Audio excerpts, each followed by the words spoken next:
एक समय की बात है।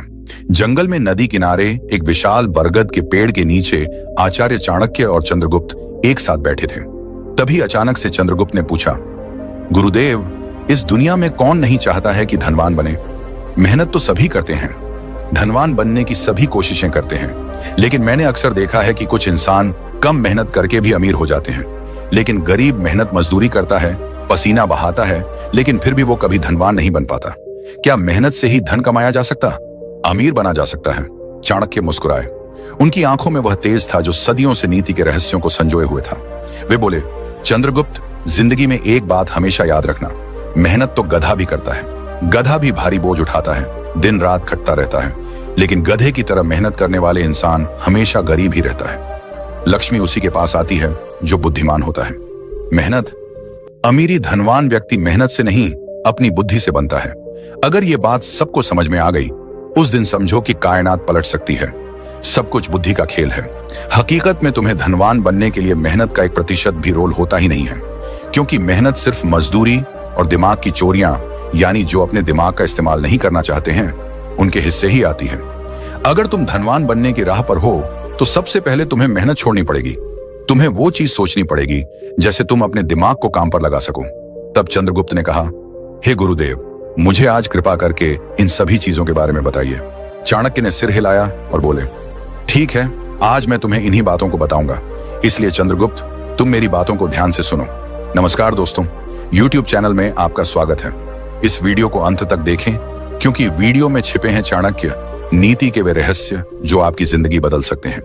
और अगर आपको चाणक्य नीति पसंद है तो बस कमेंट में आप चाणक्य नीति लिखते हैं।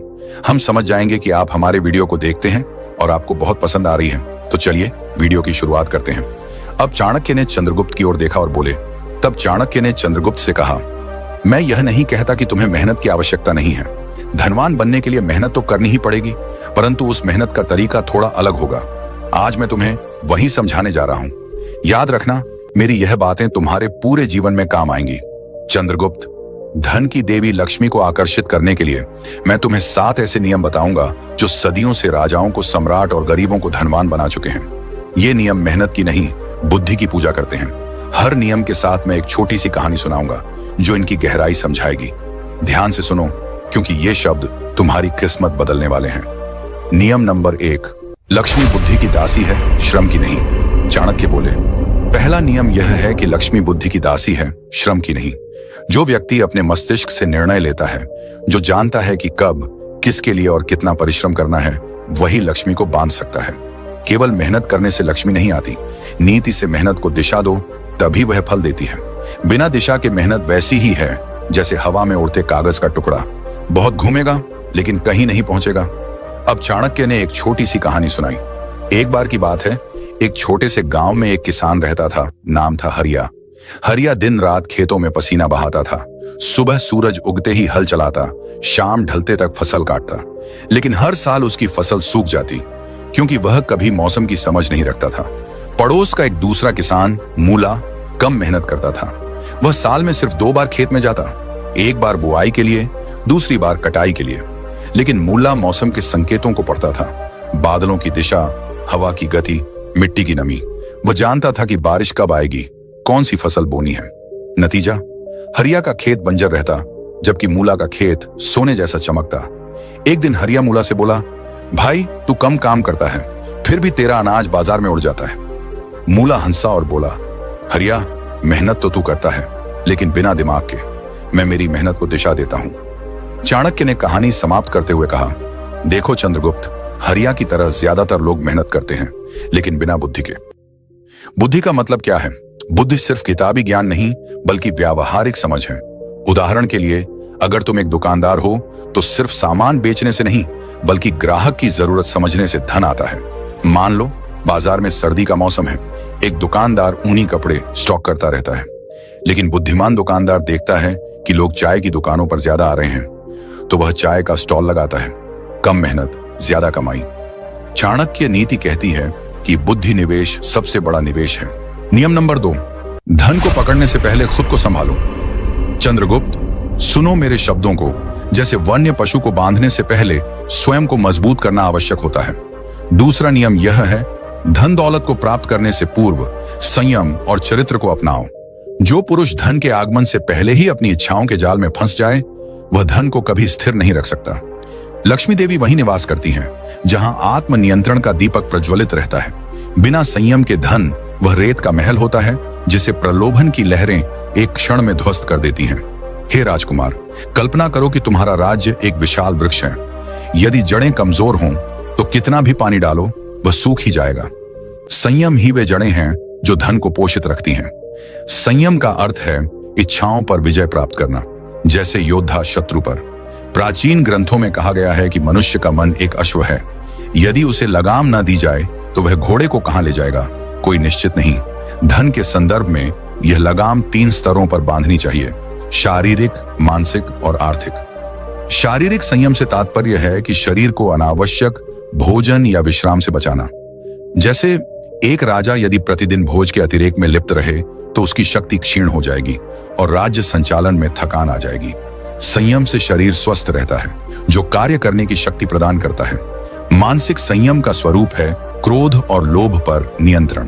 क्रोध में लिया गया निर्णय, जैसे युद्ध में आवेशपूर्ण आक्रमण, अक्सर विनाशकारी होता है। चंद्रगुप्त, याद रखो, जब तुम्हारा क्रोध भड़के तो गहरी सांस लो और सोचो, क्या यह निर्णय धन को बढ़ाएगा या घटाएगा? आर्थिक संयम सबसे सूक्ष्म है। हर व्यय से पूर्व प्रश्न करो, क्या यह आवश्यक है? धन को व्यर्थ में नष्ट करना लक्ष्मी का अपमान है। नियम नंबर 3, धन खर्च करने की नीति कमाने से बड़ी होती है। चंद्रगुप्त, अब सुनो तीसरे नियम को, जो धन की आत्मा है। धन कमाना तो एक कला है, जैसे शिकारी का बाण चलाना, किंतु उसे बचाना और वृद्धि करना यह नीति का चातुर्य है। जो पुरुष धन को जहां तहां व्यय कर देता है वह लक्ष्मी का अपमान करता है और देवी तुरंत परिवर्तन कर लेती है। खर्च की नीति बनाओ, हर स्वर्ण मुद्रा का हिसाब रखो, जैसे राज्य के कोषाध्यक्ष लेखा जोखा रखता है। हे राजकुमार, कल्पना करो कि धन एक अग्नि है। यदि अनियंत्रित जले तो सब जला देगी, यदि नियोजित तो प्रकाश देगी। कमाने से बड़ी है खर्च की नीति, क्योंकि कमाई क्षणिक होती है, किंतु खर्च का प्रबंधन शाश्वत समृद्धि लाता है। इसकी जड़ें प्राचीन अर्थशास्त्र में हैं। कौटिल्य नीति में कहा गया है कि व्ययः नियोजितः धन वृद्धि कारकः। नियोजित व्यय ही धन की वृद्धि का कारण है। चंद्रगुप्त, खर्च की नीति का स्वरूप 4 भागों में बांटो: आवश्यक, वांछित, बचत और दान। आवश्यक व्यय वह है जो जीवन को चलाए, भोजन, वस्त्र, आवास। वांछित व्यय सुख के लिए किंतु सीमित। बचत व्यय का भाग धन को बढ़ाने के लिए और दान लक्ष्मी को प्रसन्न करने के लिए।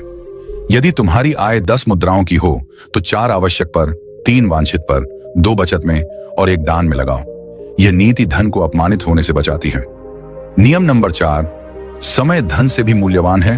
हे चंद्रगुप्त, मेरे प्रिय शिष्य, अब हम चौथे नियम पर पहुंच चुके हैं, जो समय की महिमा का गान करता है। यह नियम न केवल राजा के जीवन का आधार है, अपितु प्रत्येक मनुष्य के लिए अमूल्य ज्ञान का खजाना है। जिस पुरुष ने समय को व्यर्थ गंवाया, उसने असंख्य स्वर्ण मुद्राओं को खो दिया। समय का सदुपयोग करने वाला ही लक्ष्मी को आकर्षित करता है, क्योंकि देवी आलस्य के निवास से दूर भागती है।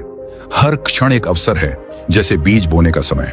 हे राजकुमार, समय धन से भी मूल्यवान है, क्योंकि धन खो जाए तो पुनः कमाया जा सकता है, किंतु समय एक बार गया तो लौटकर नहीं आता। यह नियम प्राचीन वेदों और उपनिषदों की जड़ों से उपजा है, जहां काल को ब्रह्म का स्वरूप माना गया है।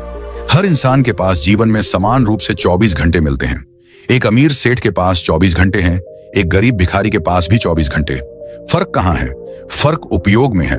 गरीब भिखारी अपने 24 घंटों को फालतू की चीजों में बिताता है। सड़क पर बैठकर व्यर्थ चिंतन, गलत संगति में समय नष्ट या फिर नकारात्मक विचारों में डूबा रहना।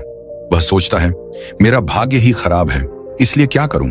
लेकिन एक धनवान व्यक्ति, एक सफल राजा या व्यापारी अपने 24 घंटों को व्यवसाय, रोजगार और उत्पादक कार्यों में लगाता है। वह सुबह उठकर योजना बनाता है, दिन में कार्य करता है, शाम को चिंतन करता है। यही फर्क है, एक तरफ विनाश, दूसरी तरफ समृद्धि। समय का सदुपयोग बुद्धि को तीक्ष्ण बनाता है। जब तुम प्रत्येक क्षण को उपयोग करोगे तो निर्णय शीघ्र होंगे। राज्य संचालन में 1 मिनट की देरी से शत्रु लाभ ले सकता है। नियम नंबर 5, बुद्धि का निवेश सबसे बड़ा निवेश है। हे चंद्रगुप्त, मेरे प्रिय शिष्य, अब हम 5वें नियम पर पहुंच चुके हैं, जो बुद्धि की महिमा का उद्घोष करता है। यह नियम न केवल धन संचय का रहस्य है, अपितु जीवन की सच्ची समृद्धि का आधार भी। धन को वस्तुओं में न लगाओ, अपितु बुद्धि में लगाओ। ज्ञान की वृद्धि ही धन को आकर्षित करती है। हे राजकुमार, बुद्धि निवेश धन का मूल स्रोत है, क्योंकि जो बुद्धिमान है वह अवसरों को पहचानता है, जोखिमों से बचता है